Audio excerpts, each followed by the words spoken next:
Hi, എല്ലാവർക്കും നമസ്കാരം. നമുക്ക് കാറ്റത്തെ കിളിക്കൂട്ടിലെ നിധിയുടെയും സുധീഷിൻ്റെയും നാളത്തെ നല്ലൊരു കഥ കേൾക്കാം. അങ്ങനെ രാജീവ് ഗോൾഡും ക്യാഷും അടങ്ങിയ ഒരു ബാഗ് എടുത്തുകൊണ്ട് വരും. ബാഗ് എടുത്തുകൊണ്ട് വന്നിട്ട് അതിലിരിക്കുന്ന ക്യാഷും ഗോൾഡും എല്ലാം മറ്റൊരു ബാഗിലോട്ടാക്കിയിട്ട് സുധീഷിൻ്റെ അടുത്ത് പറയും, സുധീഷ്, ഈ ക്യാഷ് ഞാൻ പറയുന്ന ഒരു റെഡിയാർ കൊണ്ട് കൊടുക്കണം. ഇത് വളരെ അത്യാവശ്യമാണ്.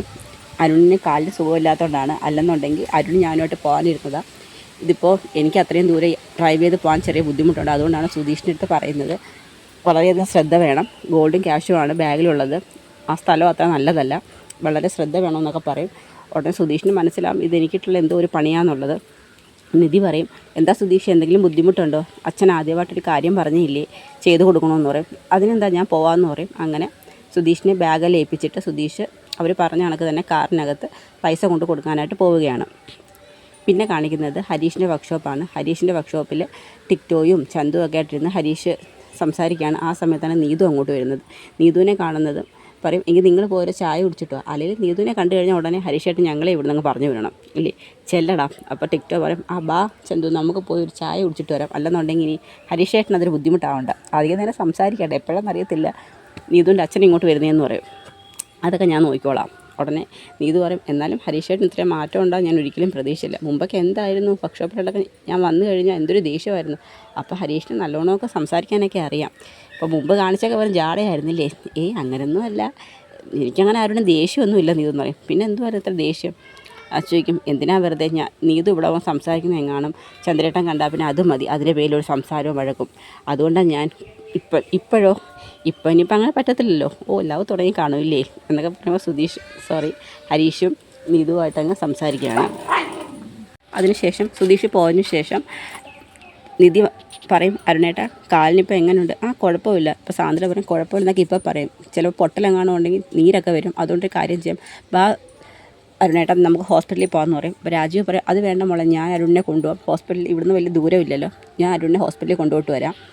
അങ്ങനെ അരുണും രാജീവായിട്ട് അങ്ങ് ഹോസ്പിറ്റലിലോട്ട് പോവുകയാണ്. അതിനുശേഷം നമ്മുടെ സുഭാഷിൻ്റെ വർക്ക് സൈറ്റാണ് കാണിക്കുന്നത്. സുഭാഷിൻ്റെ വർക്ക് സൈഡിൽ സുഭാഷ് ജോലിയെല്ലാം കഴിഞ്ഞതിന് ശേഷം ഫുഡെല്ലാം കഴിക്കാൻ എടുക്കുകയാണ്. അപ്പോൾ അവിനാശെ ബാ കഴിക്കാമെന്ന് പറയും. ഇത്തിരി കൂടി ഉണ്ട് സുഭാഷ്, ഇപ്പോൾ വരാമെന്ന് പറയും. നീ ഫുഡ് കൊണ്ട് വന്നിട്ടുണ്ടോ? ഇല്ല, ചാന്ദിനി കൊണ്ടുവരുമെന്ന് പറയും. എന്തിനാണ് അവളെ ബുദ്ധിമുട്ടിച്ചത്? ഈ വെയിലത്ത് തണുത്തിക്കൊണ്ടുള്ള കാര്യം ഉണ്ടായിരുന്നു, നിനക്ക് ഞാൻ തെറ്റില്ലെന്ന് നോക്കി ഫുഡ്. അത് വേണ്ട സുഭാഷ് ചേട്ടാ, അവളും സ്ഥലങ്ങളൊക്കെ കാണട്ടെ, ഇവിടെ വന്ന് എല്ലാ സ്ഥലങ്ങളെല്ലാം കണ്ടു പഠിക്കണ്ടായെന്ന് ചോദിക്കും. അങ്ങനെയാണോ എന്ന് പറയും. അങ്ങനെ ഫുഡെല്ലാം കഴിക്കാൻ എടുക്കുമ്പോഴത്തേക്ക് ചാന്ദിനി ഫുഡുമായിട്ട് വരികയാണ്. അപ്പോഴത്തേക്ക് ചോദിക്കും, ചാന്ദിനി ഫുഡ് കഴിച്ചോ എന്ന് പറയും. സുഭാഷ് ചേട്ടാ, അവൾക്ക് മലയാളം അറിയില്ല. അത് ശരിയാണല്ലോ. അങ്ങനെ അറിയാവുന്ന ഹിന്ദിയിലൊക്കെ സുഭാഷ് സംസാരിക്കും.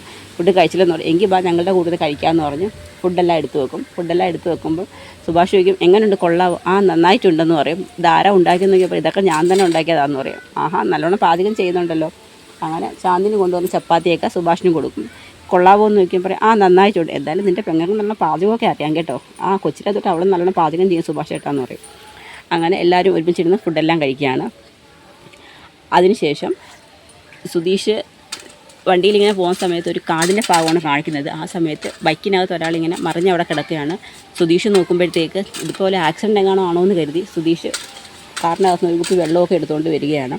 അപ്പോഴത്തേക്ക് കാട്ടിൽ ഒളിച്ചിരുന്ന കുറച്ച് ആൾക്കാർ സുധീഷിൻ്റെ ഓടി വന്ന് സുധീഷിനെ കൈയും കാലും എല്ലാം കൂടി പിടിച്ച് നിർത്തിയിട്ട് കൈയും കാലും എല്ലാം കൂട്ടിക്കെട്ടി അങ്ങ് നേരെ കാറിനകത്ത് കൊണ്ടിട്ടിട്ട് ആ ബാഗും എല്ലാം എടുത്തിട്ടുണ്ട് അവരങ്ങ് ഒരാളൊഴിഞ്ഞ വീട്ടിൽ കൊണ്ടുവന്ന് സുധീഷിനെ അങ്ങ് കൂട്ടിയിടും. ഫോണും എല്ലാം തട്ടിപ്പറിച്ച് മേടിക്കുകയാണ്. അതിനുശേഷം ഹോസ്പിറ്റലിൽ പോയിട്ട് രാജീവും അരുണും കൂടി വരും. സാന്ദ്ര വന്നിട്ടൊക്കെ എങ്ങനെയുണ്ട് അരുണേട്ടാ ഇപ്പം? ഇപ്പോൾ കുഴപ്പമൊന്നുമില്ല, അത് 2 ദിവസം റെസ്റ്റ് എടുത്താൽ മതി എന്ന് പറഞ്ഞു. ചെറിയൊരു പൊട്ടലുണ്ടെന്ന് പറയും. കണ്ടോ, അത് വെച്ചുകൊണ്ടിരുന്നാലുണ്ടെങ്കിൽ കാലിനൊക്കെ നീരായനെ. അല്ലെങ്കിലും അരുണേട്ടൻ മുമ്പേ ഇങ്ങനെ എന്തെങ്കിലും അസുഖമൊന്നും ഉണ്ടെങ്കിൽ പറയത്തില്ലെന്ന് നിധി പറയും. അങ്ങനെ സുധീഷിനെ കൊടുക്കാനൊരു പ്ലാൻ ആയിരുന്നല്ലോ അവർ ചെയ്തു വെച്ചിരുന്നത്. ഗോൾഡും ക്യാഷും ഒക്കെ ആണെങ്കിൽ ബാഗ് കൊടുത്ത് വിട്ടത്. അതിനുശേഷം പെട്ടെന്ന് പോക്കറ്റിൽ നിന്ന് ഫോൺ എടുത്തിട്ട്, ഹലോ, ക്യാഷ് കിട്ടിയില്ലയോ, കുറച്ച് നേരം ആയോ എന്നൊക്കെ വിളിക്കും. എന്താ രാജീവ്? അത് അച്ഛാ, ഇത്രയും നേരമായിട്ട് സുധീഷ് ക്യാഷ് അവിടെ എത്തിച്ചില്ലെന്ന് പറഞ്ഞ് റെഡിയായിട്ട് വിളിക്കുന്നതെന്ന് പറയും. അതിപ്പോൾ സമയം ഒത്തിരി ആയാലും, ഇപ്പം എത്തേണ്ട സമയം കഴിഞ്ഞല്ലോ എന്ന് പറയും.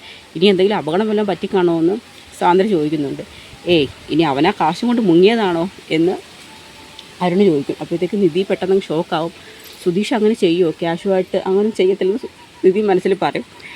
അപ്പോഴത്തേക്ക് ആ മുറിക്കകത്ത് ഇങ്ങനെ ഫോണും ഇല്ല, പൂട്ടിയിട്ടിരിക്കുന്ന, എന്ത് ചെയ്യണമെന്നറിയാതെ സുധീഷ് ആ മുറി കിടന്ന് ഇങ്ങനെ വിളിക്കുകയാണ്. തട്ടിയൊക്കെ വിളിക്കുന്നുണ്ട്, പക്ഷെ ആരും കേൾക്കത്ത് പോലുമില്ല. ഇത് രാജീവിൻ്റെ അരുണിൻ്റെയും ഒരു ബുദ്ധിപരമായ ഒരു കളി അവർ കളിച്ചേക്കുന്ന. കാരണം എങ്ങനെയെങ്കിലും സുധീഷ് ഒരു മോഷ്ടാവാണെന്ന് തെളിയിക്കണം, അങ്ങനെ നിധി അവിടെ പിടിച്ചു നിർത്തണം. അതൊക്കെയാണ് അവരുടെ മാസ്റ്റർ പ്ലാൻ.